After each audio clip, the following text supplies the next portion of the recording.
Wait. Well, in a nutshell, we will begin course selection for next year with our current 6th and 7th graders. And it's going to be through social studies classes again. Counselors will go in and walk them through the choice sheet and through selecting courses online, very similar to last year. And that'll be happening like kind of that last week of February into the first little bit of March. That's the most important information that I just shared. Then, so the magnet world, first and foremost, if anybody knows anybody remotely related to shadowing, pat them on the back. Any of you guys that have helped in the morning, thank you a million times, thank you. Thanks to insane organization by Gina Vance and Ms. Kohler. It's been like this well-oiled machine. So there have been a bunch coming through. And the feedback, I get the little feedback things every day, which by the way are very entertaining. But the feedback's been great. You know, every once in a while somebody has a little bump in the road in their day, but considering the huge number of kiddos and the number of classes kids are going to, that's been very minimal. So that's rocking and rolling. Then our application deadline was last Friday. We still got a few in snail mail that are trickling in, but we're looking at between 8 and 850. About 496 were done online. So I think that's a higher percentage than last year, and we're thankful for that. That the biggest thing that does is save some man hours with a lot of the data entry part. So that's moving on along, and our teachers get to spend Monday scoring essays and doing the other parts of the scoring. So yeah, here we go. Just last time I mentioned this, but I will let you know we really are going to do the shadowing a student thing. I don't know how many of you heard that last time, but our teachers are going to actually follow a kid for the day so that they can experience the day in the life of a kid and see what sitting through classes are like, and then also do the homework that night so that they can, there's just, you can imagine, there's tons of things that can be learned from that experience. And then we're also good and organized to get our peer observations started, and that's our teachers in intentional groups are going to actually, for a period, watch their peers teach. And we've got, you know, guiding questions and all for people to consider as they watch that. And of course, if anybody has something specific they want feedback on, then they can certainly share that. So those are two, just, you know, we have pretty amazing people around here, so why not learn from each other? Those are two different ways that we'll be doing that. Yeah, I think that's about it. Excellent, thank you, Ms. Carter. On your tables, there's probably a copy of the minutes from the January 14th meeting. Take a few minutes to look at those so we can get them approved. And then do we have any committee heads that would like to give a report today? I know, and Gina's not here because she's busy with shadowing, but I know that the magnet fair and the showcase that she and her team headed up went very well, right? Pretty flawlessly, the showcase that was here and the fair back in December. It was last month ago. in December, but yes, it was both went very well, and there were a lot of volunteers, so that went well. Yes, and then, as Ms. Carter said, the shadowing is going well, and if you all, if anyone still has time, or if they probably still need shadow wranglers, so go ahead and sign up for a spot. Since we do have 800 and some kids that have applied, there will be a ton of shadows as well. Brick Wagon is organizing the new parent reception, which probably is in March after the letters come out. So It's, yeah, early April Oh, this year, I April, think, alright. because of where Easter falls. okay, so she will need help with that, because at the new parent reception is where the new parents have questions and the existing parents have answers. So it's a come together for that. Do we have any questions on the minutes from the January 14th meeting? Can I get a motion to approve the minutes from the January 14th meeting? From anyone? Okay, thank you. Do we have a second? Any,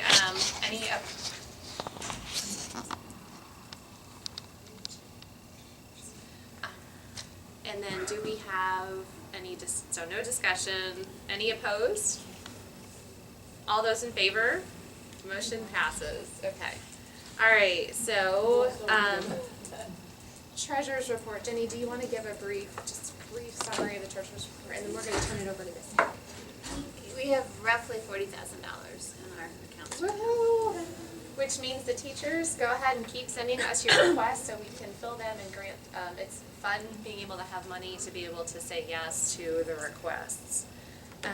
Well, without any further delay, I would like to invite Ms. Hill to come up and talk to us about math at Kealing and math options in particular for our 7th and 8th graders. Would you like to sit or stand? Sit. Okay. Actually, I'm gonna hit the whole 6 through 8 because I'm fairly great. certain there'll be some parents of kids who get accepted. They want to know what happens. Okay, so first, hi, I'm Patty Hill. I've been teaching here forever, it seems like. And I teach Algebra 1 and Algebra 2.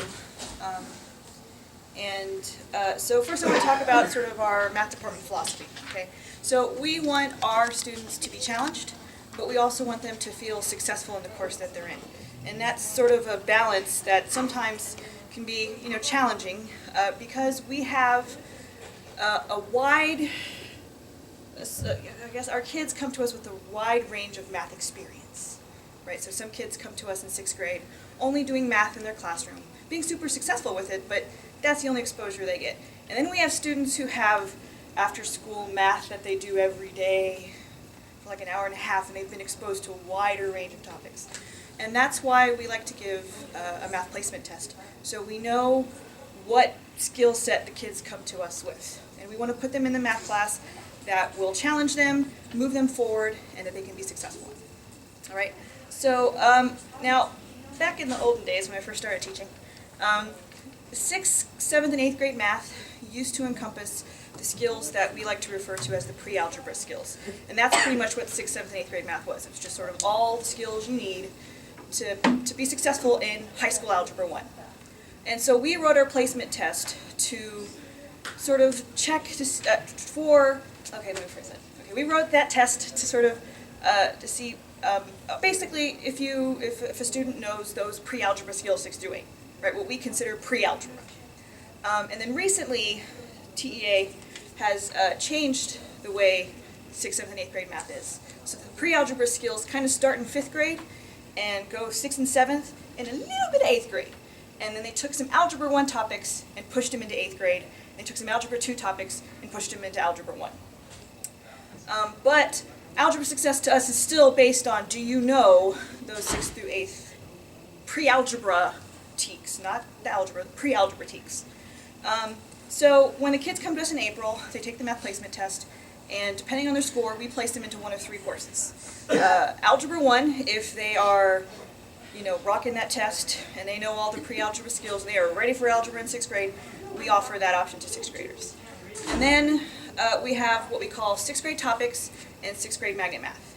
And the difference between those two is that topics covers the students who are placed in the topics, their test score indicates that they've been exposed to more of the pre-algebra topics.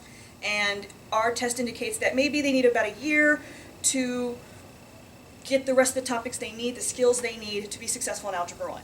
And the magnet 6th grade class is more like the kids haven't been exposed to as many topics. They still have more skills that they need to be ready for algebra.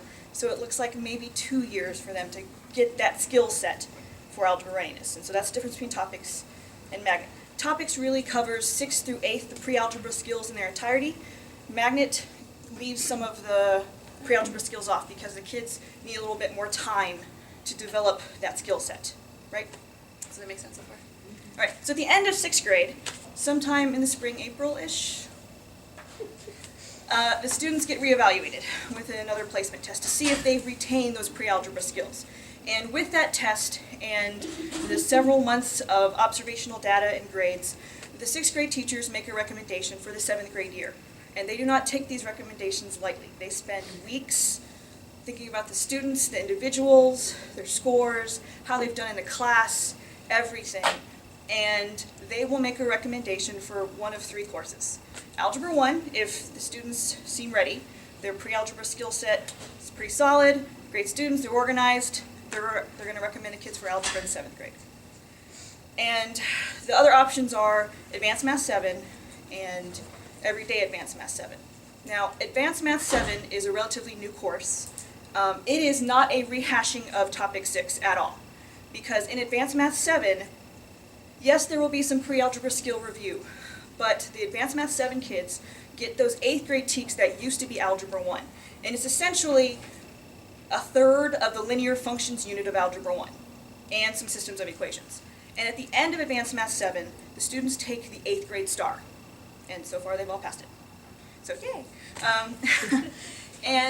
So the students aren't just going to be rehashing what they learned before. They actually get a good chunk of what we used to just consider Algebra 1. And if Everyday Advanced Math 7 is for students who need a little bit more time, a little bit more attention. They need the teacher interaction more.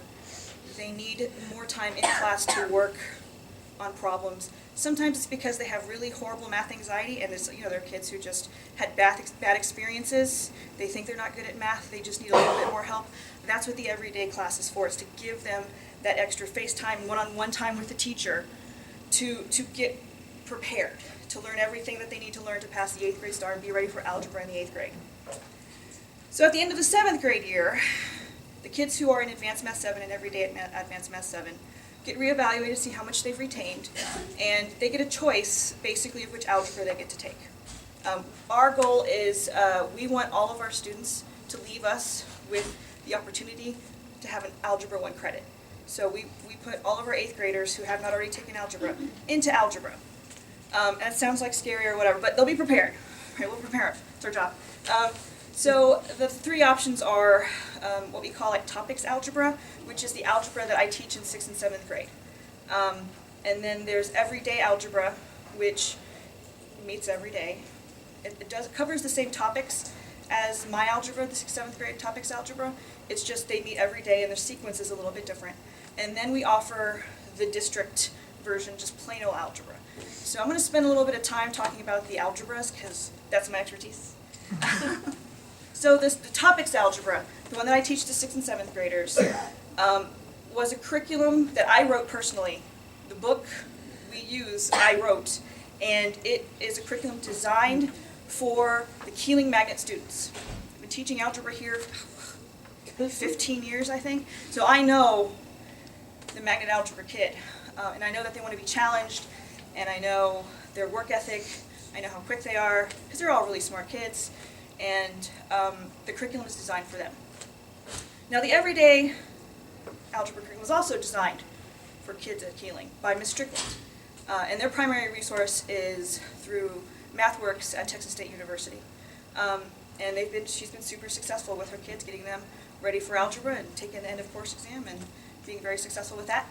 And then the district algebra is just the same algebra that's offered all over the district.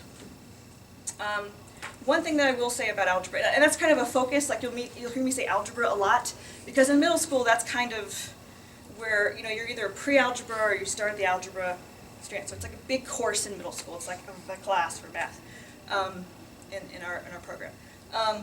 We want all of our kids to be successful in it. So one thing that I will say is if your child has been recommended for algebra in 6th or 7th grade, you really need to stop and think for a second about whether or not it's the course for them. And it's not just because, hey, I want to take algebra, that's not enough. Because if you find